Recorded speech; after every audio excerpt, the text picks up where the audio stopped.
नमस्कार, good morning. मैं ओम प्रकाश मेहरा आज आपको बीए पार्ट 3 राजनीतिक विज्ञान के पेपर सेकंड अंतर्राष्ट्रीय संबंध शीर्षक संयुक्त राष्ट्र संघ का अध्ययन अध्यापन करवाऊंगा। तो संयुक्त राष्ट्र संघ में हमने पूर्व में 4 टॉपिकों का अध्ययन किया। 4 टॉपिकों में महासभा, दूसरा हमारा सुरक्षा परिषद,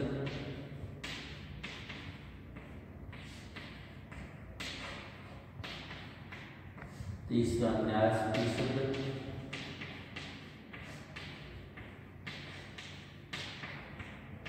चौथा सचिवालय और हम अध्ययन भी सचिवालय में कल कर रहे हैं। कल जो हमने सचिवालय का अध्ययन किया, कल जो हमने सचिवालय की बात की, उसमें सबसे पहले हमने किया था सचिवालय का समूह।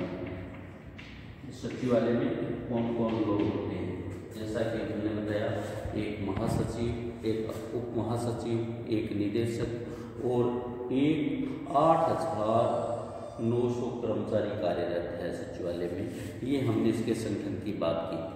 फिर हमने बात की थी सचिवालय के विभाग कौन कौन से, हमने इसके 8 विभागों की बात की। 8 विभाग कौन कौन से थे उनकी बात हमने की थी। इसी प्रकार आगे जो हम बात कर रहे थे वो कर रहे थे महासचिव। और आज भी हमें अध्ययन महासचिव का करना है। महासचिव का अध्ययन करना है। संयुक्त राष्ट्र संघ की महत्वपूर्ण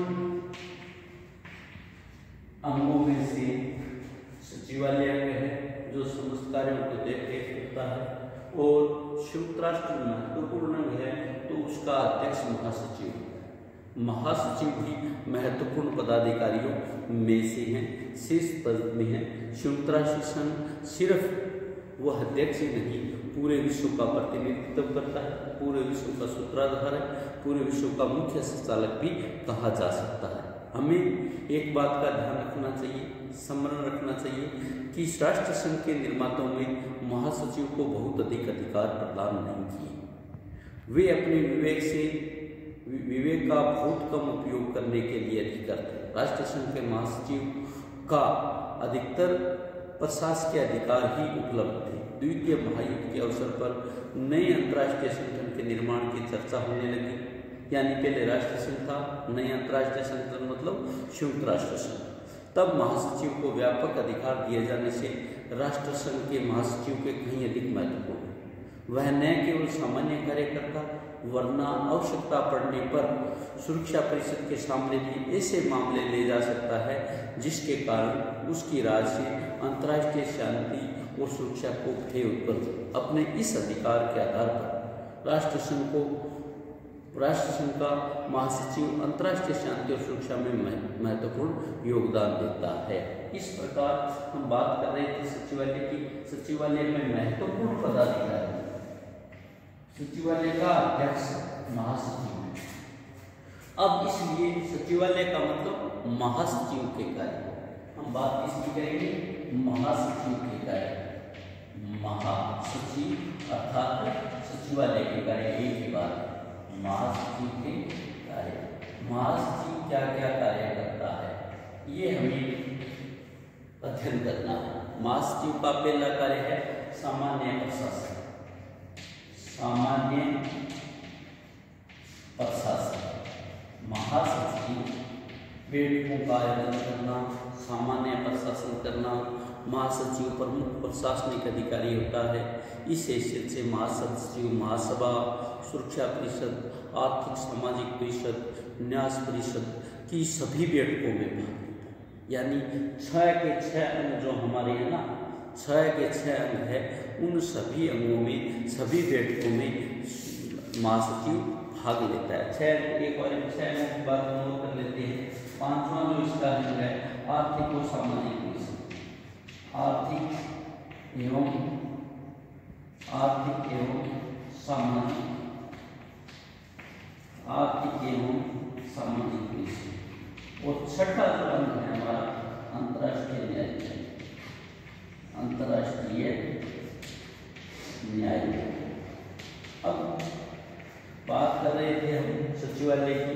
सचिवालय महत्वपूर्ण है, उसका अध्यक्ष महासचिव है। तो महासचिव सचिवालय ही नहीं बल्कि बाकी सभी जो अंग है उन अंगों में भाग लेता है। संस्था की जो कार्य का वार्षिक रिपोर्ट होती है, संस्था के कार्य की जो वार्षिक रिपोर्ट होती है उसको महासभा को प्रेषित करता है। वास्तव में जो महासभा का वार्षिक अधिवेशन है जो सितंबर माह से लेके क्रिसमस तक चलता है, उस जो अधिवेशन है उसकी वार्षिक रिपोर्ट महासचिव द्वारा तय की जाती है। महासचिव भी महासभा का वार्षिक अधिवेशन की रिपोर्ट की बहस प्रारंभ होती है। दूसरा है तकनीकी कार्य। दूसरा है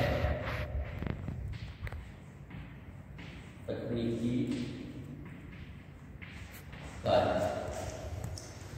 हम बात करते हैं तकनीकी कार्य की। कुछ तकनीकी कार्य भी संपादित करता है। चार्टर के अनुच्छेद 98 में, चार्टर के अनुच्छेद 98 के अनुसार, चार्टर के अनुच्छेद 98 में 98 के अनुसार महासचिव ऐसे कार्यों को करेगा जो महासभा, सुरक्षा परिषद, आर्थिक सामाजिक परिषद और न्याय परिषद द्वारा उसे सौंपे जाते हैं। इन 4 अंगों द्वारा जो कार्य महासचिव को सौंपे जाते हैं, इन कार्यों को महासचिव करेगा। इन अंगों को सौंपे गए तकनीकी कार्यों में हम महासचिव संपादित करता है। तकनीकी कार्यों में तकनीकी कार्यों के जो प्रश्न है, लगभग जो प्रश्न है उनकी अध्ययन करना, उनकी रिपोर्ट करना, उनका सर्वेक्षण करना आदि कार्य महासचिव द्वारा किए जाते हैं। वर्तमान में जो महासचिव का कार्यकाल है वो 6 वर्ष होता है। महासचिव का जो कार्यकाल है 6 वर्ष है। वर्तमान में जो महासचिव है एंटोनियो, वर्तमान में महासचिव है जो एंटोनियो गुटेरेस, महासचिव कौन से है? एंटोनियो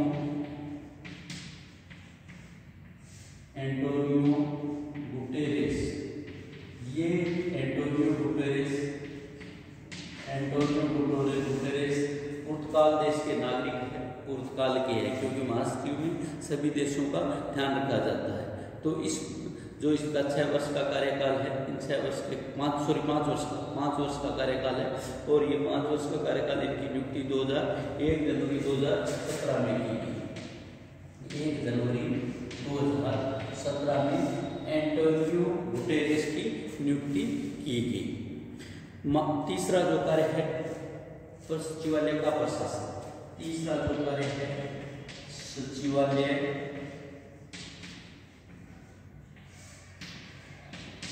का प्रशासन। सचिवालय का प्रशासन किस प्रकार से चलता है, सचिवालय को किस प्रकार से चलाना है, ये समस्त कार्य महासचिव द्वारा किए जाते हैं। महासचिव सचिवालय का प्रमुख अधिकारी होता है। सचिवालय के प्रशासन के सारे उत्तरदायित्व महासचिव पर होता है। महासभा द्वारा निर्धारित नियमों के अनुसार सचिवालयों के कर्मचारियों की नियुक्ति भी महासचिव द्वारा की जाती है। नंबर 4 वित्तीय कार्य।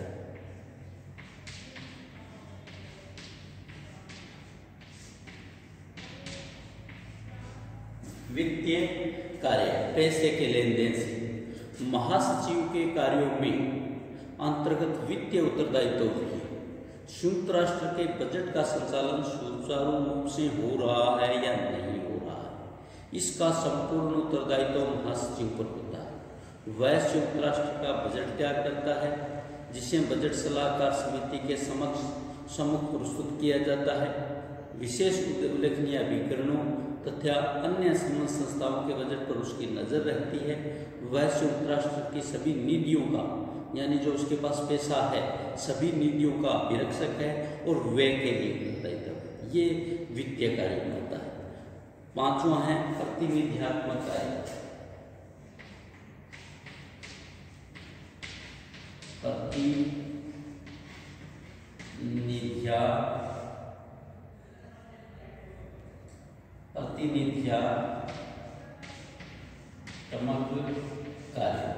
प्रतिनिधित्व प्रतिनिधि संबंधी कहाँ संयुक्त राष्ट्र संघ का प्रतिनिधि करता है। संयुक्त राष्ट्र संघ के लिए केवल एक ही महासचिव होता है। जो संघ के एक अभिकर्ता या प्रतिनिधि के रूप में कार्य करता है।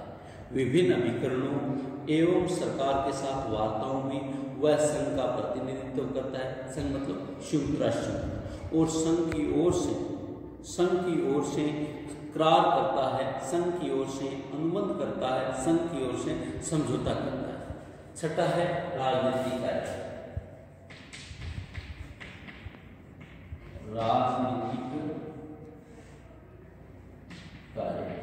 राजनीतिक कार्य कौन कौन से है?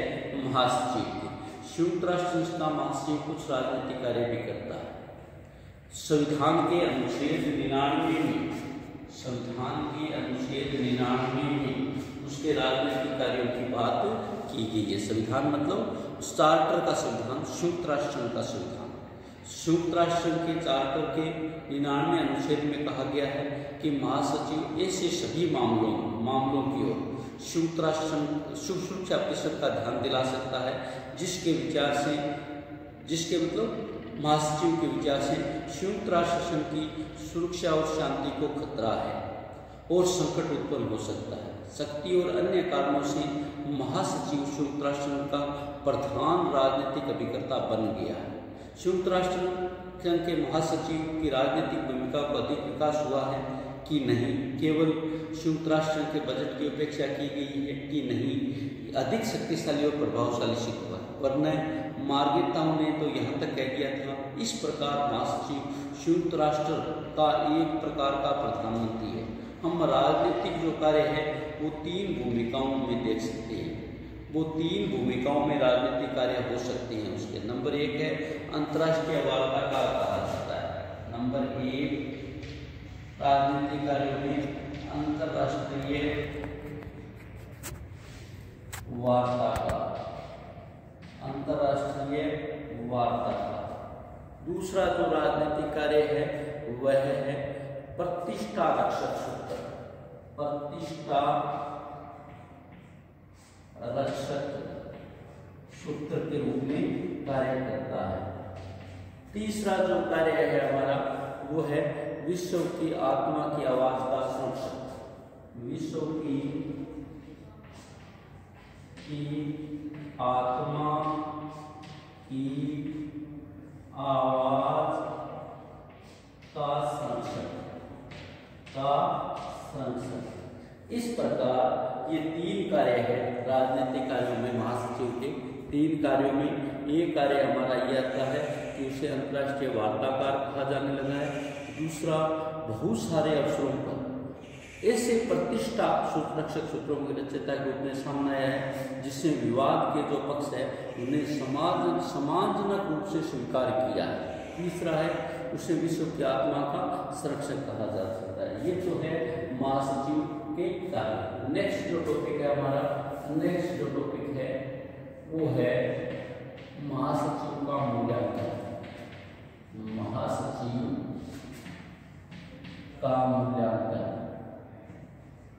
आज तक महासचिव ने अपने कार्यों की भूमिका कैसे, महासचिव का मूल्यांकन मतलब आज तक महासचिव के कार्यों की भूमिका कैसी रही, महासचिव की भूमिका या मूल्यांकन। आज तक महासचिव की भूमिका क्या रही, उनका कार्यों का मूल्यांकन हम इस प्रकार से कर सकते हैं।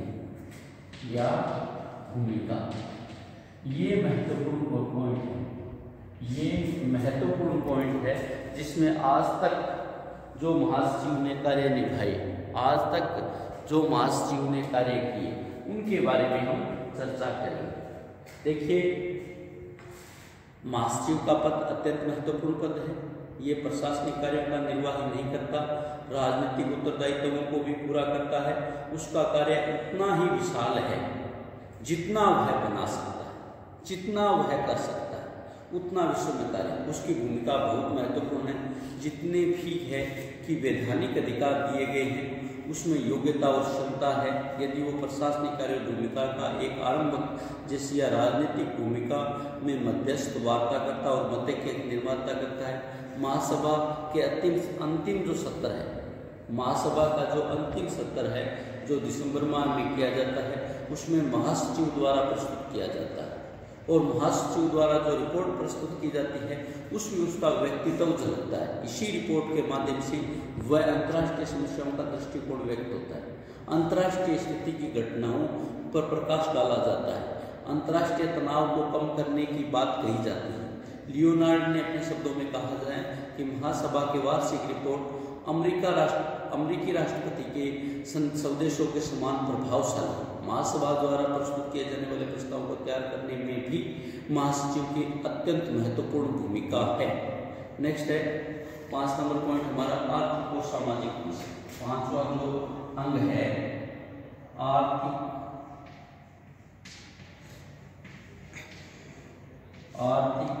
एवं सामाजिक। आर्थिक एवं सामाजिक परिषद। हम आर्थिक एवं सामाजिक परिषद की बात करते हैं। आर्थिक एवं सामाजिक परिषद इस धारणा पर आधारित है कि अंतर्राष्ट्रीय शांति है वो केवल राजनीतिक विवादों के समाधान करने पर नहीं करती। जैसे कहते हैं भूखे पेट वजन नहीं होते। जो हमारी अंतर्राष्ट्रीय शांति है वो केवल राजनीतिक विवादों के समाधान पर निर्भर नहीं करती, इसके अलावा अंतर्राष्ट्रीय आर्थिक, सामाजिक, अन्य संबंधित समस्याओं और संबंधों और कार्यवाहियों पर भी निर्भर करती है। राजनीतिक स्थिरता के अतिरिक्त सामाजिक स्थिरता, आर्थिक संतोष भी अंतर्राष्ट्रीय शांति और सुरक्षा की स्थापना किया जाता है। डलेस ने अपने शब्दों में कहा है कि आर्थिक और सामाजिक समस्याएं युद्ध का अंतर्निहित कारण है। युद्ध का अंतर्निहित कारण एक ये भी होता है आर्थिक और सामाजिक समस्याओं भी। और फेनविक ने भी कहा है कि महासभा के अधीन और उनके कार्यों के प्रतिनिधियों के रूप में संपन्न करने वाली संस्था आर्थिक और सामाजिक है, यानी आर्थिक और सामाजिक कार्यों की। अब हम बात करते हैं इसकी संरचना, इसकी आर्थिक और सामाजिक संरचना में शुरू में क्या था? संरचना में पहले कितने सदस्य थे, पहले कितने लोग थे?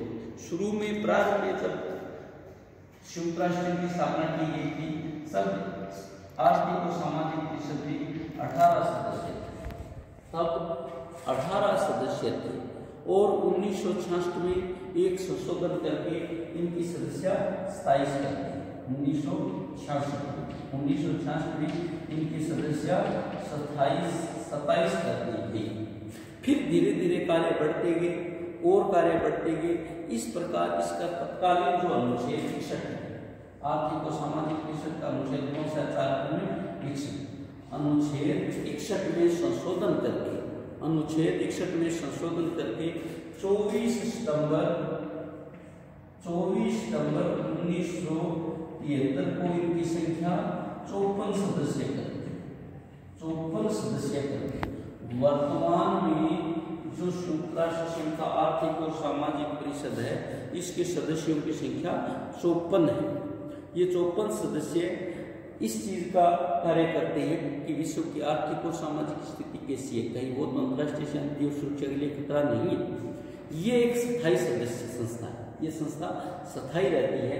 इसके प्रत्येक सदस्य का कार्यकाल भारत की राज्यसभा की भांति 3 वर्ष होता है।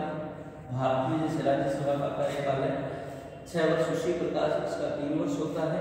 और प्रत्येक 1 वर्ष बाद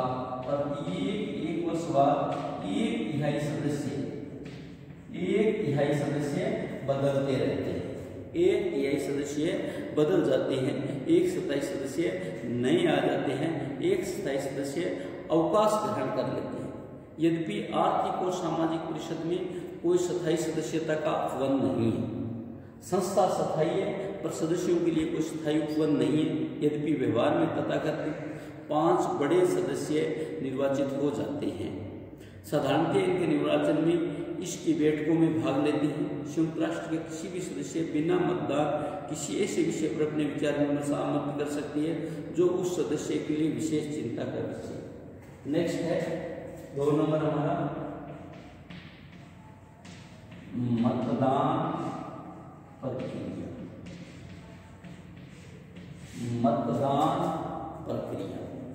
संयुक्त राष्ट्र संघ के इस संगठन में जो सदस्य देश है यानी 54 सदस्य देश है, तो इसका मतलब 54 सदस्य हो, यानी प्रत्येक सदस्य को एक मत है। 54 देशों का मतलब 54 सदस्य। ये 54 सदस्य अपने मताधिकार का प्रयोग करते हैं। एक सदस्य एक मताधिकार का प्रयोग करते हैं। संयुक्त राष्ट्र के अन्य अंगों की भांति आर्थिक और सामाजिक परिषद के प्रत्येक निर्वाचित सदस्यों को साधारण बहुमत से भाग लिए जाते हैं। प्रत्येक जो सदस्य है उसको साधारण बहुमत से लिए जाते हैं। परिषद किसी भी राज्य के विषय में विचार विमर्श करने बैठती है तो उसके राज्य के प्रतिनिधि को आमंत्रित करती है, किंतु ऐसे आमंत्रित प्रतिनिधियों को मत देने का अधिकार नहीं होता। महासभा की भांति एक साल के लिए सदस्य राज्यों में एक सदस्य को सभापति निर्वाचित होता है। तो आज हम इतना तक ही करना चाहेंगे। कल हम सुरक्षा परिषद के सत्र की बात करेंगे। आज तक जो हमने किया संयुक्त राष्ट्र, आज तक हमने जो किया उसमें सबसे पहले संयुक्त राष्ट्र, फिर उसके 4 अंग पूर्ण हो गए सचिवालय तक, और चौथे अंग में 4 अंग आज पूर्ण हुए, जिसमें महासचिव के कार्य सामान्य प्रशासन, तकनीकी कार्य, महासचिवालय का प्रशासन, वित्तीय कार्य,